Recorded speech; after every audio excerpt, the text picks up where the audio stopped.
Puji Tuhan, saudaraku yang kasih dalam Tuhan Yesus Kristus. Malam ini kita berjumpa kembali di mana kita akan merenungkan kebenaran firman Tuhan. Tanpa firman Tuhan kita tidak akan mampu. Tetapi bagi saudara-saudara dimanapun saat ini berada, saya yakin dan percaya saudara tentunya merindukan sesuatu hal yang sangat indah, yaitu firman Tuhan. Sebelum kita mulai, mari kita tundukkan kepala. Terpujilah namamu Tuhan Allah Bapa kami yang di surga. Pada malam hari ini, kalau kita boleh ada kembali, kami akan merenungkan satu kebenaran firman Tuhan yang begitu indah untuk membawa kami semakin dekat kepada Engkau. Tanpa firman-Mu Tuhan, kami tidak akan mampu untuk berjalan di mana keadaan situasi yang saat ini tidak menentu. Hanya Engkau Tuhan menjadi kekuatan kami. Hanya Engkau Tuhan menjadi pengharapan bagi kami. Terpujilah namamu Tuhan. Dalam nama Yesus kami sudah berdoa dan bersyukur. Haleluya. Amin. Puji Tuhan, saudaraku yang kasih dalam Tuhan Yesus. Renungan pada malam hari ini saya ambil di dalam Matius pasal 5.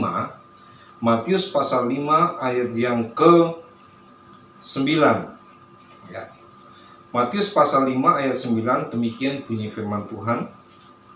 Berbahagialah orang yang membawa damai, karena mereka akan disebut anak-anak Allah. Saya ulangi sekali lagi. Berbahagialah orang yang membawa damai, karena mereka akan disebut anak-anak Allah. Saudaraku yang kasih dalam Tuhan, tentunya orang akan merindukan suatu kebahagiaan. Kalau orang merindukan suatu kebahagiaan, tentunya orang itu mengharapkan sesuatu untuk membawa dirinya berbahagia. Tetapi kalau kita mau melihat di dalam firman Tuhan, kalau orang yang berbahagia itu adalah orang yang membawa damai. Kenapa sekarang ini banyak sekali orang ingin menemukan kedamaian? Banyak sekali orang mencari damai-damai, tetapi mereka tidak menemukan. Tetapi kita sebagai anak-anak Tuhan dikatakan kalau kita membawa damai, maka kita akan disebut sebagai anak-anak Allah. Saudaraku yang kasih dalam Tuhan, kalau kita mau disebut sebagai anak-anak Allah, tentunya kita harus menjadi pembawa damai. Pembawa damai itu tentunya adalah orang-orang yang mau mengerti keberadaan. Yang saat ini situasi kondisi yang sangat tidak menentu, orang selalu merindukan kedamaian.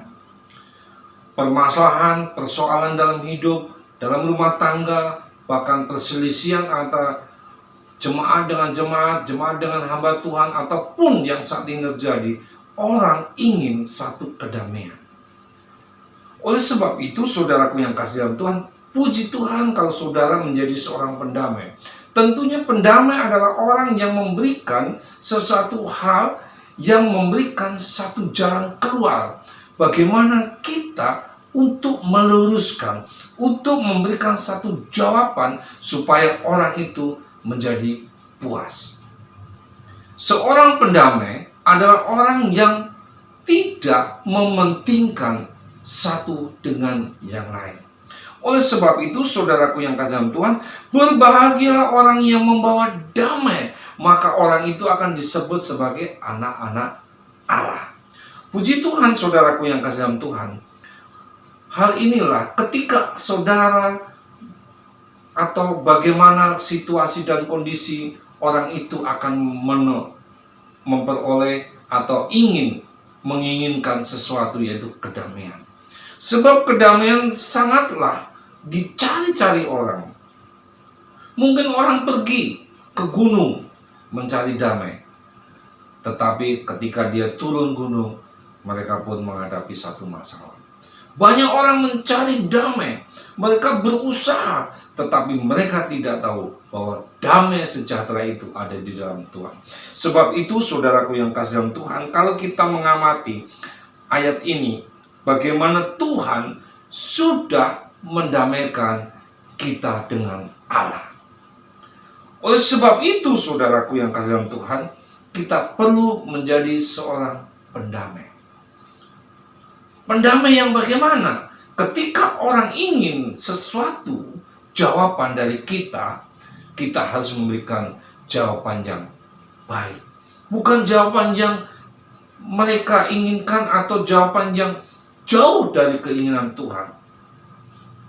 Oleh sebab itu, saudaraku yang kasih dalam Tuhan, kalau kita masih ingat peristiwa yang ada di Ambon, bagaimana gong itu melambangkan satu kedamaian. Kedamaian yang diinginkan supaya dunia ini tidak terjadi kekacauan. Kejadian yang ada di Ambon itu suatu pelajaran bagi kita semua. Karena apa? Manusia ingin hidup damai. Oleh sebab itu, saudaraku yang kasih, seringkali kita tidak menyadari apa yang terjadi dalam hidup kita. Ada sesuatu oknum yang tidak menginginkan kedamaiannya, yaitu siapa? Kuasa kegelapan. Bahwa Tuhan memberkati kita supaya kita damai, tetapi kuasa kegelapan bukan memberkati, tapi memberikan kutuk. Oleh sebab itu, saudaraku yang kasih dalam Tuhan, kita perlu belajar dalam Tuhan Yesus. Bagaimana Tuhan sudah menjadi pendamai antara manusia dengan Allah. Demikian juga tugas kita. Sebagai anak-anak Tuhan, kita harus membawa kabar damai. Damai kepada saudara-saudara kita seiman maupun kepada saudara-saudara kita yang tidak seiman.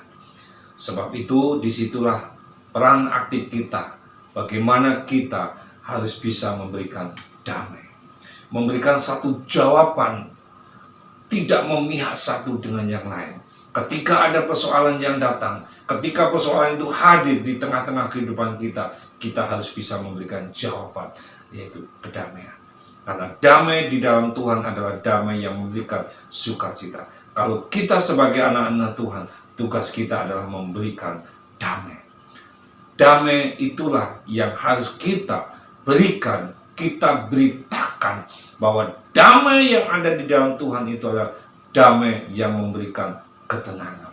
Oleh sebab itu, saudaraku yang kasih dalam Tuhan, kita sebagai orang-orang percaya tentunya kita adalah orang-orang yang berbahagia. Kenapa dikatakan orang berbahagia? Karena kita adalah pembawa damai, bukan pembawa petaka, bukan membawa kerusuhan, tetapi kita membawa damai sejahtera.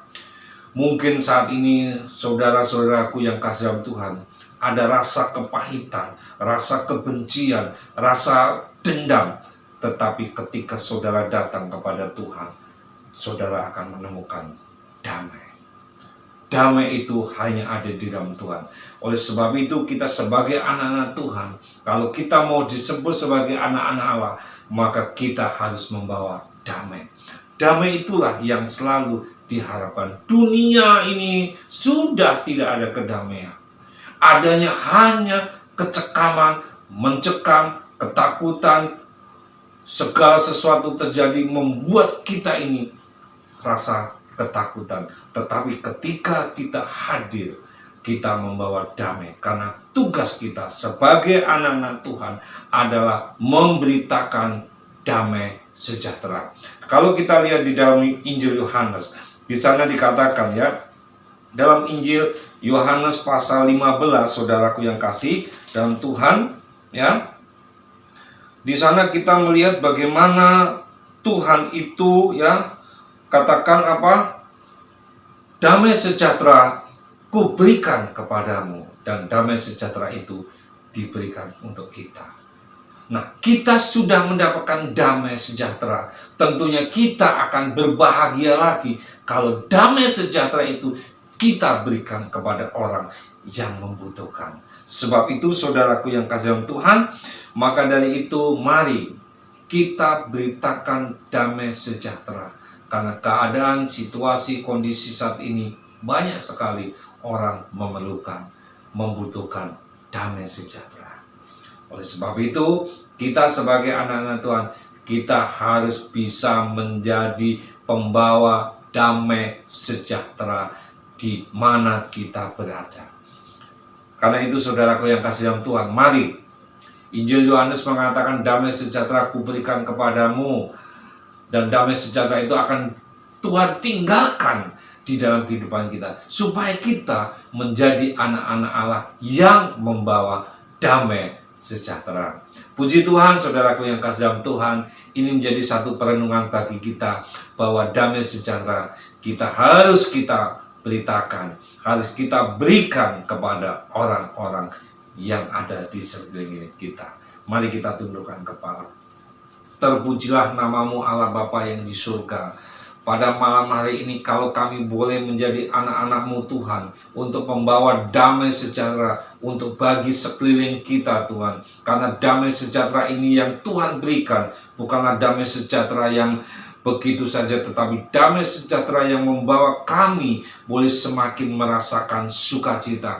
Karena dunia tidak bisa memberikan damai sejahtera yang seperti Tuhan berikan, tetapi dunia ingin menghancurkan damai sejahtera yang datangnya dari Engkau Tuhan. Sebab itu kami sebagai anak-anak-Mu Tuhan, kami sangat berbahagia sekali apabila kami disebut sebagai anak-anak Tuhan, karena kita adalah orang-orang pembawa damai. Berkati Tuhan setiap anak-anak-Mu Tuhan dimanapun saat ini berada.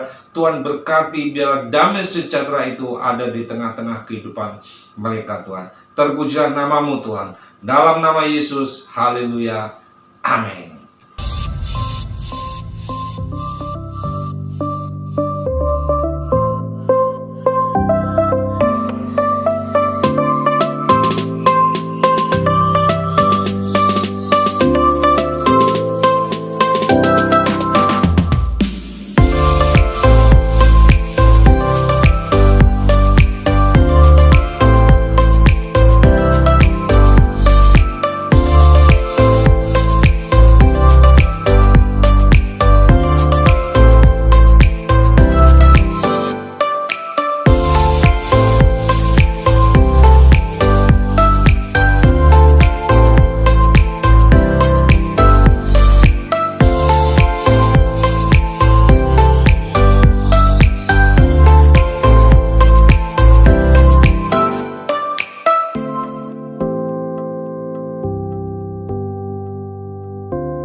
Gerejaku adalah rumahku.